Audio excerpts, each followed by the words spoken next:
Guys, come and see what's happening. The UK government has finally released the dates. Yes, the dates for the major immigration changes that they promised us this year. Remember when they brought out the immigration white paper stating all the rules and changes that they're going to put in place to cut down migration, and they also mentioned that in due course we're going to get to know exactly when these changes will take effect. Guys, due course is finally here. These major changes are really going to affect different visa categories, from skilled worker visas, global talent visas, study visas, and more. So stay with me and let's go straight into it. My name is Tochi. You're welcome to my channel. Please like this video, give it a thumbs up as you're watching so YouTube can recommend it to more people. Like it right now, thank you, and kindly share it to everyone that needs to hear this. And to all my returning subscribers, you guys are amazing.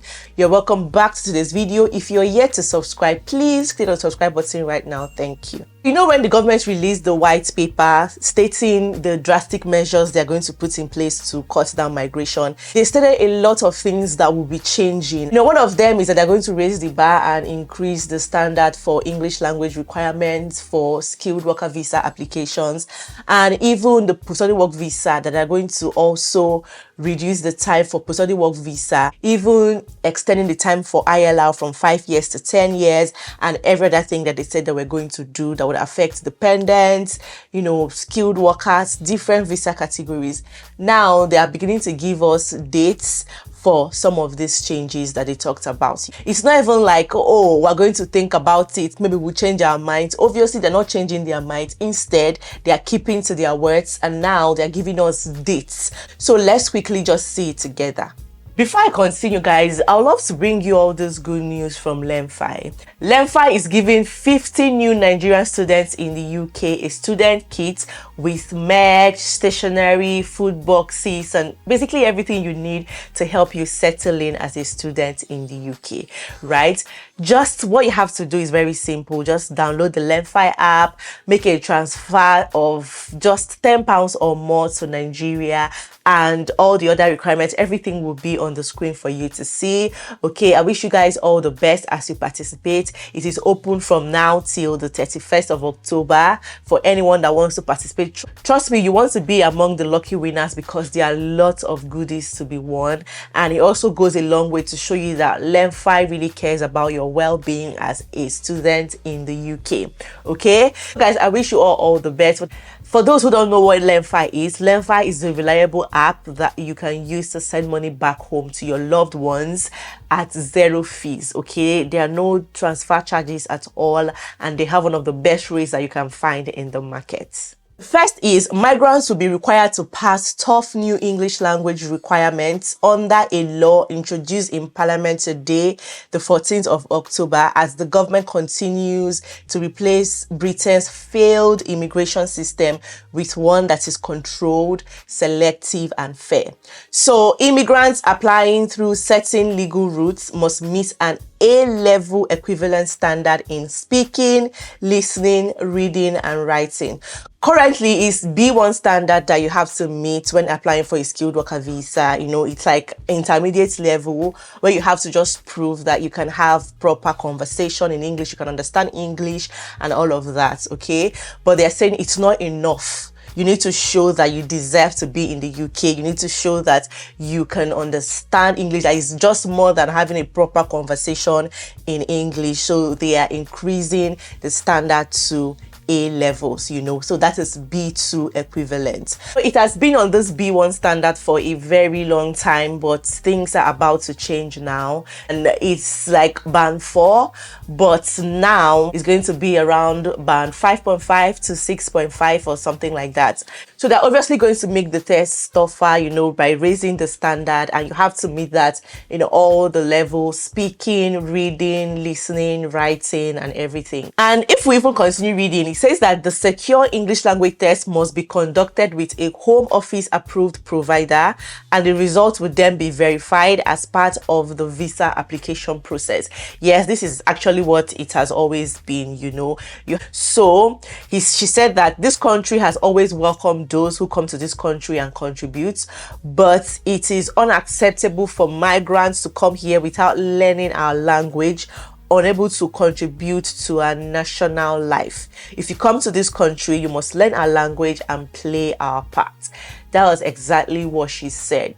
Now, I'm even asking, is it that a lot of people that are here, that have been here, or that have been writing the B1 level standard, is it that they don't demonstrate that they understand English enough? Because it is still the Home Office approved provider that tests this English language, even the B1 level that a lot of us have been writing, and we still pass it. So is it that that is not enough to show that you understand English language? Is it that that's not enough to show that you can hold a conversation? Is it that that's not enough to show that you deserve to be here, or that you're going to contribute to the nation or something? I don't know. But whatever it is that they have in mind is up to them, and it is what it is. Their country, their rules, right? But I also know that for anybody who has been able to pass the B1 level can still pass the B2 level, okay? But for the B1 level is like GCSE, but this one now is now A level standard, right? So anybody that can pass this other one, if you prepare well, if you study and prepare, you're going to pass the next one. So I don't think it's anything that anybody should panic about. So the changes will come into effect from the 8th of January 2026, okay? So this will affect some graduates and those applying for skilled worker or scale-up visas, which are for people employed by fast-growing businesses. So from the 8th of January 2026, if you're going to be applying for a skilled worker visa, a UK skilled worker visa, you have to meet the new English language requirement for a skilled worker visa, okay? And like I said, guys, I really want to hear what you guys think about this in the comment section. And I just feel like, personally, I just feel like there's nothing to worry about that much. If you're able to pass the B1, you should be able to pass it to B2.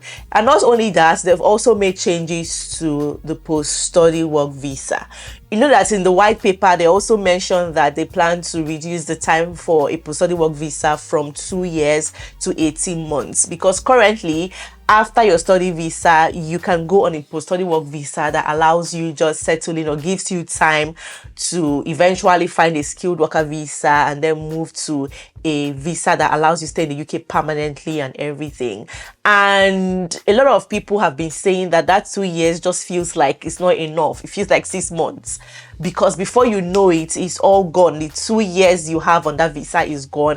And with the constant or the new changes that they've been putting in place recently, it's been very difficult for people to get jobs. It's been very difficult for companies to sponsor, even with the high salary threshold and everything. It's not really been easy. So people on post-study work visa have really struggled, or some people have really struggled to get jobs, and before you know it, the 2 years just goes by without them finding a job, and they find themselves packing their bags and leaving the UK, right? So we're still saying that the 2 years feels like it's not enough. The government is now bringing it down to 18 months. So you have just 1 year and 6 months to sort yourself out. And if that's not happening for you, pack your bags and leave. So they've taken out 6 months from this visa, right? The immigration skills charge, ISC, which is paid by employers sponsoring skilled foreign workers and reinvested in training and domestic workforce, is being raised by 32%. So they're basically just making it more difficult for people to employ and sponsor anybody. Like, they are increasing the amount that companies need to pay to sponsor one worker. They are raising it by 32%. So for any company that wants to sponsor anybody, they have to think twice. You know, if you remove sponsorship from the equation, I'm sure that companies would want to employ anybody that's qualified for a job. That is why you see that after you go for an interview, probably you have done so well and you're supposed to start the job. But once you raise the issue of sponsorship, it becomes complicated. Okay, right? So now they're even making it more difficult for employers to want to sponsor anybody. They're making things tighter, more complicated for both employers and even the employees. The restrictions, the tougher requirements and everything that sponsors have to meet is just getting very complicated. It's no longer easy. And the government is just saying, see, you have to either meet this requirement or forget about sponsoring anybody. Yes, they're saying they don't have any problems with sponsoring any worker, but their own thing is you have to meet their laid down requirements if you want to sponsor anybody, right? So the ISC increase is the first since 2017 and will be used to boost investment in British workers and reduce reliance on overseas recruitment. Obviously, that's the plan, to reduce reliance on overseas recruitment and focus on training British workers or investing in British workers, right? So the parliamentary process to increase the charge will begin later this week. So that has not even taken effect yet. So to ensure graduates contribute effectively to the economy, the maximum post-study stay will be reduced to 18 months from the current 2 years for most from the 1st of January 2027. Right? So actually, this one is beginning from the 1st of January 2027. It's actually funny because when I saw this decision comes after the data clearly showed that many holders had not transitioned into graduate level employment as intended. And I'm like, how are they supposed to transition into graduate level jobs when you're making the rules tighter? Sometimes they say some things and I'm like, I know the ones that made the rules. How come you are suddenly forgetting the impact of these rules that you're making? So they are also increasing the finance requirement for student visas. It will be increased for the 2025 to 2026 academic year, meaning foreign students will have to demonstrate they have sufficient funds to support themselves. So the proof of funds for study in the UK is about to increase again. It recently increased some time ago and now they're about to increase it even more. Take note, if you're planning to study in the UK, if you're planning to work in the UK, these are the things that you should be aware of. So who knows how much is going to be? Obviously, they're going to tell us when they are ready. You know, like they said, they're going to give us more details as time goes on in due course. But my friends, due course is here.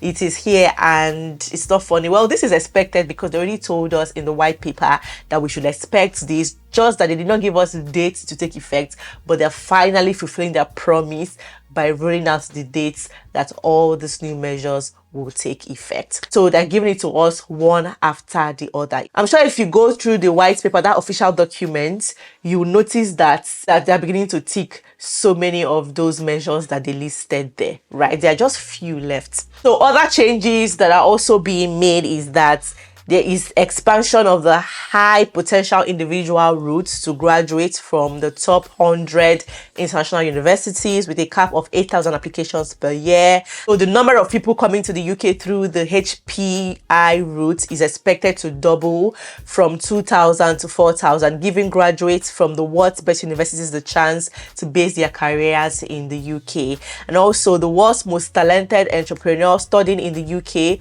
will also be able to seamlessly establish innovative business ventures in the UK after concluding their studies while transitioning from a student visa to the innovator founder route. And also enhancement to the global talent route, right? Including an expanded list of prestigious prizes and changes to expand some of the evidential requirements of achievement and contributions for architects. I think they're also about to add architects to this because it's just for arts and culture, academia and research, and for Tech Nation. But they are trying to tell us now that maybe they want to make provisions or make room for architects as well. So if you're an architect, I think you should read up more on this and keep an eye on this as well for when it's going to take effect and for more details on this as we progress. Okay, so the government aims to double the number of highly skilled people coming to the UK on our high skilled routes, including best researchers, designers and creatives working in film and TV, to ensure continued competitiveness in growth sectors. Further changes, including the global talent route, will be made in 2026. 2026 is almost here. So fingers crossed, whatever happens, I'll let you guys know. So further measures, like they have said, will be announced this autumn, right? So they're still going to give us more this year, not even next year. Okay, also made changes for Botswana nationals applying for visit visa and every other thing that you need to know it on the government website. Feel free to go through it. I just thought to share this to let you guys know what's going on in the UK, and whatever comes up again, I'll let you all know. Okay, I want to hear what you guys think about this in the comment section. Let's continue this conversation there. Thank you all so much for watching. I'll see you guys in my next video. Bye bye.